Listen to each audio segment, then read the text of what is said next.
gold and thousands of people fled the streets for a climate strike. And later, Hollywood blockbuster Joker premiered over the weekend despite security concerns at theaters. I give you the recap on Iowa's football game against Michigan, later in sports. We might finally be getting a break from the rain. I'll tell you more in a few minutes. All that and more coming up in this Monday morning edition of DITV News. Don't go anywhere, DITV starts right now.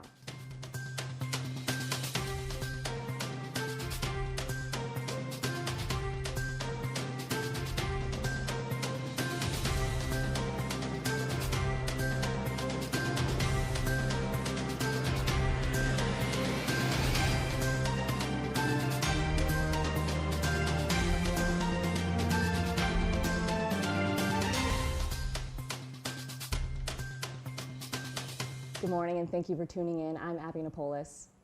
The Iowa City climate strike took place on Friday and was very hard to miss with hundreds of people gathered on Iowa Avenue. DITV reporter Emily Callahan stopped by to discover why UI students are so passionate about going green. Hundreds of people congregated at the intersection of Dubuque Street and Iowa Avenue on Friday to protest climate change alongside international climate activist Greta Thunberg. This is like an actual issue, an actual emergency. It's going to happen in our lifetimes. So, I mean, it's really important to do something about it. We need to start somewhere. We have to change it, otherwise there's no point in return, and we're going to be wearing like gas masks in 20 years. So it's just really important that we talk about these things, and we're the ones that need to be talking about them. Yeah. The protest focused especially on ending coal use on Iowa's campus, but asked leaders at all levels to face climate change head on. Governor Reynolds. No more excuses. President Trump. No more excuses. Greta reminded protesters to keep hope and that the world stands with the Iowa City climate strikers. No matter how hopeless the situation may seem like, we must always carry on, and we must never allow ourselves to give up. That is simply not an option. And we promise we will go on every Friday for as long as it takes. And the next global climate strike is on November 29th. But of course, we strike every week.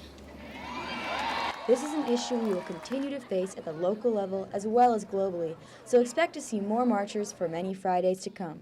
Reporting from downtown Iowa City, Emily Callahan, DITV News. Well, not only is our reporter Emily passionate about climate change, she also knows the weather for next week, so let's toss it over to Emily in the weather studio.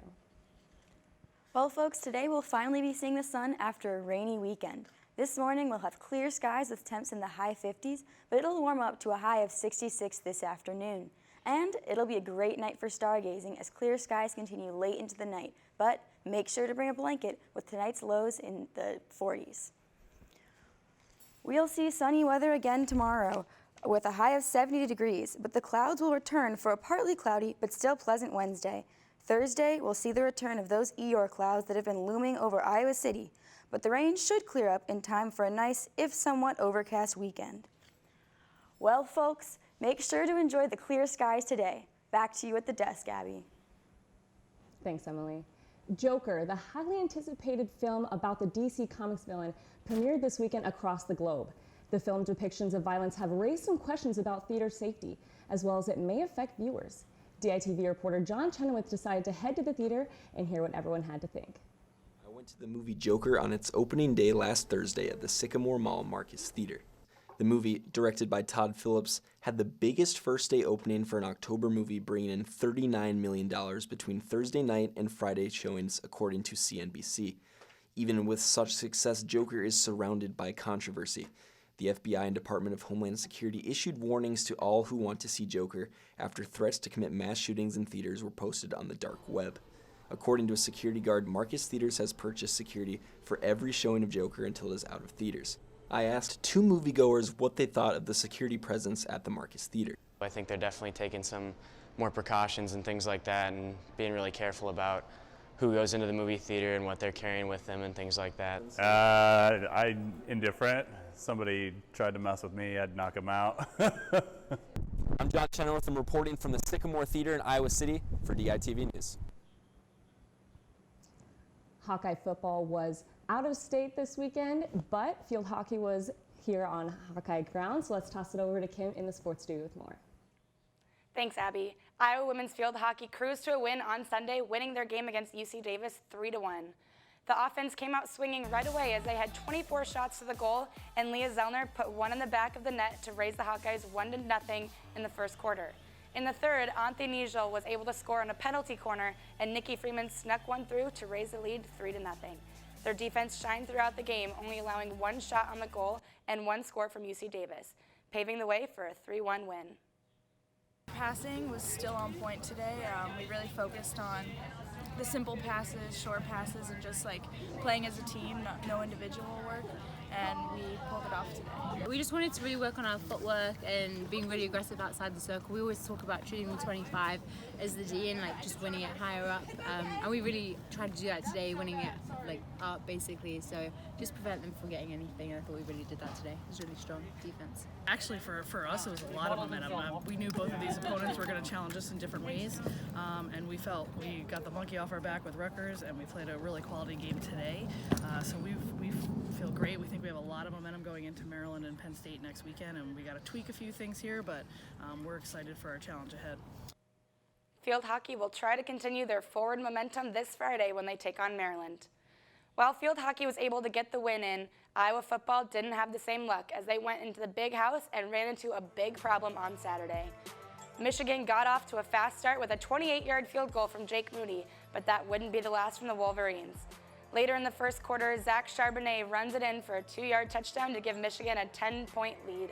Only Iowa managed to get a field goal early in the second quarter from 22 yards out. The Hawks would lose this one 10-3.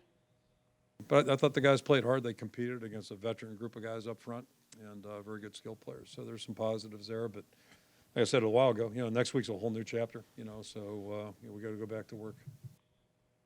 Iowa will hope to rebound from their loss as they take on Penn State this next weekend. Even with their loss, Nate Stanley is one of the best Iowa quarterbacks to ever play here, but there is still one thing he has yet to overcome. DITV sports reporter Zach Lohman has more. Nate Stanley is 0-4 against defenses that finished their season ranked inside the top 35 nationally. And with Iowa facing Michigan, this was Stanley's chance to change that stat around. Unfortunately for him, the Wolverines had other plans. I think they had a great plan, as far as their blitzes were concerned. So they did a lot of things that were very hard on us pickup-wise, and probably the hardest that we've seen all year, and quite possibly the hardest we'll see all year. Nate Stanley had 0 interceptions heading into this game, but left the day with 3. That interception, the DB just did a great job. He walled Tyrone and did a great job of finding the ball and making a play. Even with Stanley having the worst performance so far this season, he continues to be optimistic about the competition in front of him.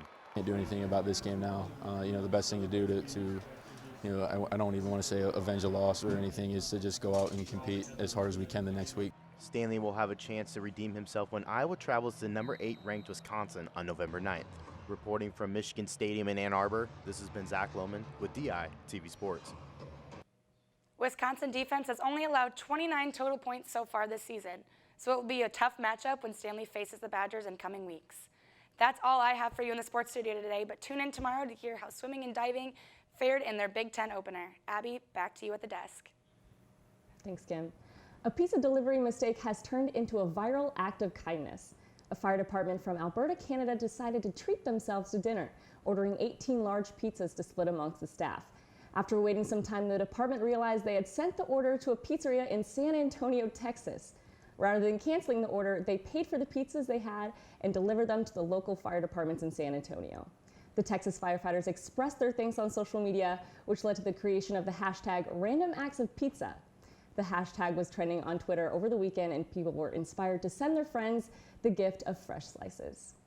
That's all we have for you on this Monday morning edition of DITV News. Be sure to head over to dailyiowan.com for all your latest news between Monday and Friday. And if that isn't enough of the Daily Iowan for you, be sure to check out our print edition of the news on stands now. For DITV News, I'm Abby Napolis. Have a great day, Iowa City.